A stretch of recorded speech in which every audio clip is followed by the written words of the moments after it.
हम सब लोग स्टॉक मार्केट में इन्वेस्टमेंट करना चाहते हैं, लेकिन फैमिली की ज़रूरतों को पूरा करते हुए या फिर किसी दूसरे कारणों की वजह से इतने पैसे हमारे पास नहीं बच पाते जिससे हम स्टॉक मार्केट में इन्वेस्टमेंट करके अपने स्टॉक मार्केट का पोर्टफोलियो बना सकें और अपने फ्यूचर को सेफ एंड सिक्योर कर सकें। लेकिन इस वीडियो के अंदर मैं एक ऐसे तरीके के बारे में बताऊँगा जिससे आप बिना कोई पैसा इन्वेस्टमेंट किए हुए आप अपने स्टॉक मार्केट के पोर्टफोलियो को बहुत अच्छा बना सकते हो, अपने फ्यूचर को सेफ एंड सिक्योर कर सकते हो। कुछ टाइम पहले इसी मेथड को यूज़ करते हुए मैंने अपने एक पोर्टफोलियो भी बनाया था, लेकिन लाइफ में एक ऐसी इमरजेंसी कंडीशन आई जिसकी वजह से उस पोर्टफोलियो को मुझे ख़त्म करना पड़ा और उन पैसों को निकाल कर उस इमरजेंसी काम में लगाना पड़ा। लेकिन अब मैंने दोबारा डिसाइड किया कि इसी तरीके को यूज़ करते हुए अब मैं अपने स्टॉक मार्केट के पोर्टफोलियो को दोबारा बनाऊंगा और बिना कोई पैसे इन्वेस्टमेंट किए हुए अपने इस पोर्टफोलियो को बनाऊंगा। तो इस वीडियो में अंत तक आप बने रहे और आप इस वीडियो के अंदर जान जाएंगे कि आपको कैसे बिना कोई इन्वेस्टमेंट किए हुए भी आप अपने स्टॉक मार्केट के पोर्टफोलियो को बना सकते हो। इस वीडियो के अंदर मैं आपको ये भी बताऊंगा कि जो तरीका मैं आपको बताने वाला हूँ वो कितना ट्रस्टेड है, कितना सिक्योर है, कौन कौन इसको कर सकते हैं और इस तरीके को करने से पहले आपको किस किस बातों का बहुत खासा ध्यान रखना है उसके बारे में बताऊंगा। इस तरीके को यूज़ करते हुए जब आप एक लेवल पे पहुंच जाओगे उस टाइम आपको क्या करना चाहिए और इसमें एक नेगेटिव पॉइंट भी है उसके बारे में भी बताऊंगा। अगर इस वीडियो को पूरा देखते हो और अंत तक देखते हो तो उस नेगेटिव पॉइंट को भी आप पॉजिटिव पॉइंट बना के आप अपने स्टॉक मार्केट के जर्नी को आगे बहुत अच्छे से बढ़ा सकते हो। तो इसलिए अंत तक आप ये वीडियो जरूर देखना। जितने भी हमारे फाइनेंशियल एक्सपर्ट्स होते हैं उनकी 3 बातें होती हैं जब कभी भी हम स्टॉक मार्केट में इन्वेस्टमेंट करते हैं। सबसे पहली बात होती है कि आपका जो भी स्टॉक पोर्टफोलियो है वो डाइवर्सिफाई होना चाहिए, अलग अलग स्टॉक्स होने चाहिए, अलग अलग सेक्टर के ऊपर आपका इन्वेस्टमेंट होना चाहिए। सेकंड पॉइंट होता है रिस्क मैनेजमेंट। आपको पता होना चाहिए कि आपका कितना रिस्क है, आपको पता होना चाहिए कि जब आपको इन्वेस्टमेंट कर रहे हो तो उसमें आप कितना रिस्क ले सकते हो। थर्ड पॉइंट है लॉन्ग टर्म इन्वेस्टमेंट। जितने भी एक्सपर्ट्स होते हैं उनका सबसे बड़ा फोकस होता है कि जो भी स्टॉक मार्केट में इन्वेस्टमेंट कर रहे हैं उनका लॉन्ग टर्म विजन होना चाहिए। और डेफिनेटली ये बात सच भी है कि जब हम लॉन्ग टर्म इन्वेस्टमेंट करते हैं तो उसमें हमें अच्छा खासा रिटर्न मिलता है। आज जो पॉइंट मैं आपको बताने वाला हूँ, यानी कि जो मेथड आपको, जो तरीका मैं आपको बताने वाला हूँ, उसके अंदर आपको इन सभी बातों का एक निचोड़ मिलेगा। आप खुद इस पॉइंट को समझ जाओगे कि जितनी भी बातें बताई गई हैं फाइनेंशियल एडवाइज़र की तरफ से कि आपके स्टॉक पोर्टफोलियो के अंदर ये सभी बातें होने चाहिए और जिस मेथड को यूज़ करेंगे उस मेथड में आपको ये सारी पॉइंट अपने आप आपको देख पाओगे। तो चलिए शुरू करते हैं। सबसे पहला पॉइंट आता है कि ये कौन कौन कर सकते हैं इसको। आपको पता है स्टॉक मार्केट में इन्वेस्टमेंट करने के लिए कम से कम उम्र आपकी 18 साल होनी चाहिए। अगर आपकी उम्र 18 साल है, चाहे आप स्टूडेंट हो, हाउसवाइफ हो, बिजनेसमैन हो, जॉब करते हो, कहीं सैलरीड पर्सन हो, फ्रीलांसर या किसी भी टाइप का आप काम करते हो, चाय बेचते हो, सब्जी का ठेला लगाते हो, आइसक्रीम बेचते हो, कुछ भी आप काम करते हो, जो भी 18 साल से ऊपर है वो इस तरीके को यूज़ करके अपने स्टॉक मार्केट में अपना पोर्टफोलियो बना सकता है, वो भी बिना किसी इन्वेस्टमेंट के। अब मैं आपको बताता हूँ कि वो कौन सा मेथड है, कौन सा तरीका है जिससे आप अपने स्टॉक मार्केट की जर्नी को चालू कर सकते हो बिना किसी अपनी जेब से एक भी पैसा लगाए हुए। आज के टाइम में अगर आपको स्टॉक मार्केट में इन्वेस्टमेंट करना होता है तो इसके लिए आपको एक स्टॉक ब्रोकर के द्वारा एक डीमेट अकाउंट की ज़रूरत पड़ती है। इस डीमेट अकाउंट को आप किसी भी स्टॉक ब्रोकर के पास ओपन करा सकते हो। यही हमारा की पॉइंट है और यही हमारा मेन पॉइंट है जहां से हम पैसे कमाएंगे। जितने भी स्टॉक ब्रोकर है आज के टाइम में इंडिया में, अगर आप उनके पास अपना डीमेट अकाउंट ओपन कराते हो तो वो आपको एक प्रोग्राम देते हैं जिसे हम रेफर एंड अर्न का प्रोग्राम कहते हैं। इसके द्वारा अगर आप कोई भी डीमेट अकाउंट रेफर करके अकाउंट ओपन कराते हो, इसके एवज में स्टॉक ब्रोकर आपको कुछ कैश रिवॉर्ड देता है।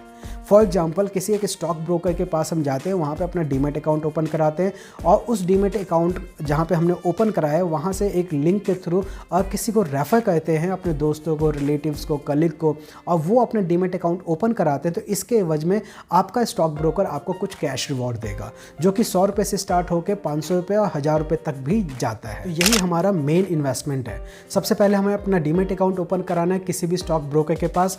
मैंने कुछ स्टॉक ब्रोकर के लिंक डिस्क्रिप्शन में दे दिए, वहां जाके आप ओपन करा के अपना डीमेट अकाउंट वहां से रेफर एंड अर्न का प्रोग्राम ज्वाइन कर सकते हो। जो भी मैंने नीचे डीमेट अकाउंट दिए हैं वहां पे बहुत अच्छा उनका रेफर एंड अर्न का प्रोग्राम है, तो मैंने वो लिंक दे दिए, नीचे जाके आप चेकआउट कर सकते हो। इस वीडियो के अंदर मैं किसी भी स्टॉक ब्रोकर का नाम नहीं लूंगा, बस सिंपल एग्जांपल से समझने की कोशिश करेंगे। फॉर एग्जांपल मेरा कहीं भी डीमेट अकाउंट है किसी भी एक स्टॉक ब्रोकर के साथ, उस डीमेट अकाउंट को जब मैंने ओपन कराया तो वहाँ मुझे कोई भी पैसा नहीं देना पड़ा, क्योंकि आज के टाइम में ज़्यादातर demat account free of cost open हो जाता है। उस ऐप के अंदर जब मैं गया तो वहाँ पे रेफ़र एंड अर्न का लिंक होता है। उस लिंक को मैंने अपने 10 दोस्तों के साथ शेयर किया। एक रेफ़र के लिए वो मुझे जो मेरा स्टॉक ब्रोकर है मुझे 500 रुपये देता है। 10 को मैंने रेफ़र किया तो 5000 रुपये मुझे मिले। उस 5000 को मैंने दोबारा ट्रेडिंग अकाउंट में डाल के इन्वेस्टमेंट कर दिया। सेकंड मंथ भी मैंने सेम ऐसा किया, थर्ड मंथ भी ऐसा किया, फोर्थ मंथ भी ऐसा किया। और आप नोटिस करोगे जब पूरा साल आपका निकल जाएगा तो आपका लाख रुपये से ज़्यादा का पोर्टफोलियो एक बहुत अच्छा खासा पोर्टफोलियो बन जाएगा। अब आपके मन में ये भी सवाल आ रहा होगा, चलो एक डीमेट अकाउंट है, एक स्टॉक ब्रोकर के पास है, क्या हम अलग अलग स्टॉक ब्रोकर का हम रेफ़र कर सकते हैं? जी हाँ, बिल्कुल सही। आज के टाइम में इंडिया में ऐसा कोई रूल नहीं है। अगर आपका एक डीमेट अकाउंट किसी एक पर्टिकुलर स्टॉक ब्रोकर के पास है तो आप दूसरा, तीसरा, चौथा, किसी भी 5-10 जितने भी स्टॉक ब्रोकर हैं उनके पास आप अपना डीमेट अकाउंट ओपन करा के रेफ़र एंड अर्न का प्रोग्राम आप रन कर सकते हो। अगर मान के चलो आपने 5 स्टॉक ब्रोकर को चूज़ किया है, 5 स्टॉक ब्रोकर का refer and earn program join कर लिया और वहाँ से आप रेफ़र करके वहाँ से कमा रहे हो, तो सोच के देखो कई लाखों का आपका पोर्टफोलियो बन सकता है। और यहाँ पे एक इम्पॉर्टेंट पॉइंट ये भी आता है, स्टार्टिंग में ही मैंने आपको बताया था कि जितने भी हमें फाइनेंशियल एक्सपर्ट्स हैं उनका कहना क्या होता है कि आपको डाइवर्सिफाई रखना है, लॉन्ग टर्म रखना है और रिस्क मैनेजमेंट आपको समझना है। आपके पास अगर मान के चलो 5 स्टॉक ब्रोकर की कंपनियाँ का डीमेट अकाउंट है तो एक अकाउंट के अंदर आपने इक्विटी का पूरा पोर्टफोलियो रख लिया, दूसरे अकाउंट में आपने फ्यूचर एंड ऑप्शन में ट्रेडिंग करनी वहाँ कर लिया, तीसरे अकाउंट में आपने कमोडिटी एंड करेंसी रख लिया, चौथे में म्यूचुअल फंड एंड आईपीओ रख लिया। इस तरह से आप अलग अलग डीमेट अकाउंट को अलग अलग तरीक़ों से आप यूज़ कर सकते हो। इससे डाइवर्सिफाई आ जाएगा, लॉन्ग टर्म भी आ जाएगा और रिस्क मैनेजमेंट भी आपका हो जाएगा। तो कहीं ना कहीं आप 5 डीमेट अकाउंट से अलग अलग तरीक़ों से आप उसका ट्रेडिंग का यूज़ कर सकते हो। अब यहाँ पे बात आती है, जब आप रेफ़र एंड अर्न का प्रोग्राम ज्वाइन करते हो तो आपको किन किन बातों का ध्यान रखना है। सबसे पहला पॉइंट आपको ध्यान रखना है कि आप सच में क्या रेफ़र एंड अर्न से कमा सकते हो। आपने डीमेट अकाउंट तो ओपन कर लिया, मगर क्या आपके अंदर इतनी पावर है कि आप उसको रेफ़र कर सको, अपने दोस्तों के साथ शेयर कर सको? अगर है तब तो बहुत अच्छी बात है, बहुत अच्छा काम है। अगर आपके पास नहीं है इतनी हिम्मत कि आप अपने दोस्तों में, रिलेटिव में उसको रेफ़र नहीं कर पा रहे हो, तो कहीं ना कहीं मैं आपको एक चीज़ बताना चाहूँगा और आपसे पूछना भी चाहूँगा कि आपके पास इतने पैसे हैं कि आप स्टॉक मार्केट में इन्वेस्टमेंट कर सको? शायद इसका जवाब नहीं है ना। तो आपको अपने माइंड को पॉजिटिव करना है, जिससे कि उस रेफ़र एंड अर्न के प्रोग्राम को आप दोस्तों के साथ शेयर करके वहाँ से आपके पास एक ऑप्शन आ रहा है कि आप अपने फ्यूचर को सिक्योर कर सकते हो, अपने बच्चों के लिए सिक्योर कर सकते हो। तो कहीं ना कहीं इस मेथड को आपको यूज़ करना चाहिए। आपका जो माइंड सेट है उसे पॉजिटिव करो और अपने अंदर विल पावर लेकर आओ कि नहीं, मैं ये कर सकता हूँ, क्योंकि मेरे पास कोई दूसरा रास्ता भी नहीं है और मुझे करना है, और डेफिनेटली आप कर लोगे। सेकंड पॉइंट इसके अंदर आता है, जब कभी भी इस तरीके को या इस मेथड को यूज़ करते हो तो उस टाइम आपको जिस स्टॉक ब्रोकर को भी चूज़ कर रहे हो तो हमेशा ध्यान रखना उसका लो ब्रोकरेज होना चाहिए और एएमसी भी उसका कम से कम होना चाहिए। क्योंकि जब कभी भी आप ट्रेडिंग करोगे तो उसके अंदर आपको एएमसी देना पड़ेगा। 1 साल तो फ्री है, अगले साल से आपको देना पड़ेगा, तो आपको ध्यान रखना है। और सेकंड, ब्रोकरेज भी जब आप ट्रेडिंग करोगे तो उसके अंदर आपको ब्रोकरेज देना पड़ेगा, तो कम से कम ब्रोकरेज रहेगा तो आपके लिए वो ज़्यादा फ़ायदेमंद होगा। तीसरा एंड मोस्ट इंपॉर्टेंट, कभी भी आप किसी को भी आप ऐसी चेप मत देना, कभी भी रेफ़र करके या फिर किसी को ज़बरदस्ती रेफ़र मत करवाना। मान के चलो आप किसी रेफ़र करके आप कमाना चाहते हो, ठीक है। अब ऐसा नहीं कि आप जो आपका फ्रेंड कह रहा है कि नहीं मुझे नहीं करना है, कि तू ज़बरदस्ती दे रहा है, तो प्लीज़ उसके साथ ज़बरदस्ती मत करो। आप उन्हीं को रेफ़र करो जो पोलाइटली ढंग से या फिर सिंपली ढंग से उसके इंपॉर्टेंस को समझ रहे हैं या फिर वो करना चाहते हैं। कभी भी किसी रिश्तेदार के साथ, फ्रेंड के साथ, कलीग के साथ ज़बरदस्ती करके उसको चेपना मत। अब हम बात करें कि जब आप इस रेफ़र एंड अर्न के प्रोग्राम से एक अच्छा खासा पोर्टफोलियो बिल्ड कर लेते हो, 1 साल हो जाता है, 2 साल हो जाता है, तब आपको क्या करना चाहिए।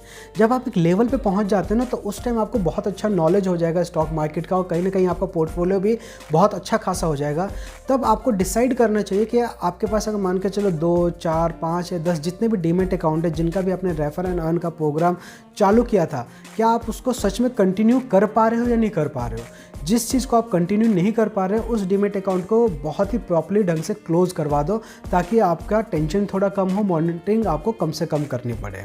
सेकंड पॉइंट इसके अंदर ये आता है, जब आप एक लेवल पे पहुंच जाते हो, आपको ऐसा लगता है कि नहीं अब मैं रेफ़र एंड अर्न प्रोग्राम नहीं करना चाहता, तो आप सिलेक्टेड 1 या 2 डीमेट अकाउंट ही अपने पास रखो, क्योंकि आपका एएमसी जा रहा होता है। जितने भी डीमेट अकाउंट है उन सबका एएमसी जा रहा होता है। अगर ज़्यादा आपके पास डीमेट अकाउंट है तो आपका एएमसी भी ज़्यादा जाएगा।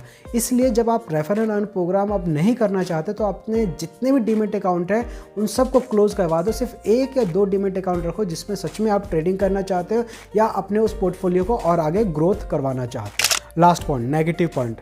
वीडियो के स्टार्टिंग में मैंने बताया था कि एक नेगेटिव पॉइंट है, मगर आप पूरे वीडियो को अच्छे से समझते हो और अच्छे से इस चीज़ को इम्प्लीमेंट करते हो तो ये नेगेटिव पॉइंट भी आपके लिए पॉजिटिव होगा। जितने भी स्टॉक ब्रोकर के रेफर एंड अर्न के प्रोग्राम चल रहे होते हैं ये कोई फिक्स नहीं होता। अगर आज ये 500 रुपये दे रही है तो कल ये 1000 रुपये भी दे सकती है और साथ ही साथ कल को ये 50 रुपये भी कर सकती है। यानी कि इनका रेफर एंड अर्न का जो प्रोग्राम है वो फिक्स नहीं है, कभी भी ये अमाउंट को कम कर सकते हैं, ज़्यादा कर सकते हैं। इसलिए आप अपने आप को तैयार रखो कि अगर जिसे भी आप रेफ़र कर रहे हो, जिस स्टॉक ब्रोकर के भी डीमेट अकाउंट को रेफ़र कर रहे हो, कल को अगर उसका अमाउंट ज़्यादा होता है तब तो बहुत अच्छी बात है आपके लिए। अगर वो कम होता है तो उस कंडीशन में आपको क्या करना है, उसका अल्टरनेट आपको तैयार रखना है। होप सो वीडियो आपको अच्छा लगा हो। कोई भी सुझाव हो या कोई भी चीज़ आप पूछना चाहते हो कमेंट बॉक्स में आप मुझसे पूछ सकते हो। साथ ही साथ कुछ मैंने डीमेट अकाउंट के लिंक भी डिस्क्रिप्शन में दिए हैं जो एक बहुत अच्छा खासा रेफर एंड अर्न का प्रोग्राम चला रहे हैं, तो कहीं ना कहीं आप वहाँ से भी अपने उस रेफर एंड अर्न के प्रोग्राम को ज्वाइन कर सकते हो। मिलते हैं नेक्स्ट वीडियो में, तब तक के लिए नमस्कार।